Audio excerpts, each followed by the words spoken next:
თბილისის საქალაქო სასამართლოში აქციების მიმდინარეობისას სხვისი ნივთის განზრახ დაზიანებისა და განადგურების მუხლით ბრალდებული არჩილ მუსელიანცის საქმის არსებითი განხილვა გრძელდება. დღევანდელ სხდომაზე ბრალდების მხარის 5 მოწმე დაკითხეს. პროკურორის განცხადებით მოწმეები იყვნენ ექსპერტები, რომლებმაც სხვადასხვა მტკიცებულებაზე ექსპერტიზა ჩაატარეს. დაცვის მხარის განცხადებით მოწმეების ჩვენებებით არ დასტურდება ბრალდება. თავად ბრალდებული თავს დამნაშავედ არ ცნობს. მე შეგახსენებთ, რომ მუსელიანცი 2024 წლის 30 ნოემბერს დააკავეს, თავდაპირველად ის ადმინისტრაციული მუხლით იყო დაკავებული, თუმცა შემდეგ მას აღნიშნული მუხლის სისხლის სამართლით ჩადენილი დანაშაულით 187 მუხლის მეორე ნაწილით გადაუკვალიფიცირდა, რაც გულისხმობს სხვისი ნივთის განზრახ დაზიანებას და განადგურებას. ეს სასამართლოს სხდომის დარბაზში დაიკითხენ ბრალდების მხარის ისეთი მოწმეები, როგორც არის მაგალითად ხაბიდოსკოპიური ექსპერტიზა, ვინც ჩაატარა და საერთოდ პირდაპირ შემიძლია ვთქვა, კატასტროფული იყო ეს ექსპერტიზა.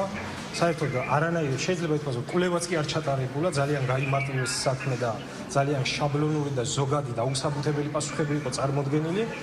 პროკურორი ის პროკურორია თუ არ ითქვის, რომ დღეს დადასტურდა ბრალეულობა და ასე შემდეგ, მაგრამ პირიქით დღეს ვერ დადასტურდა ვერაფერი და გამოკვლეულებმა მტკიცებულებებმა აჩვენა ისიც, რომ დღევანდელი დღე ბრალდების მხარისთვის იყო კატასტროფული სრული ამ სიტყვის მნიშვნელობით. აღნიშნულ საქმეზე გამოძიებელმა დაადასტურა ის, რომ შემთხვევის ადგილზე მყოფი პირი, რომელსაც გადაუღო ფოტოსურათი, იყო ნამდვილად არჩილ მუსელიანცი, რომელიც ვიდეო ჩანაწერებში ჩანს და ჩანს, რომ ადასტურებს აზიანებს უშუალოდ ცეცხლის წაკიდებით სატელეკომუნიკაციო კარადას.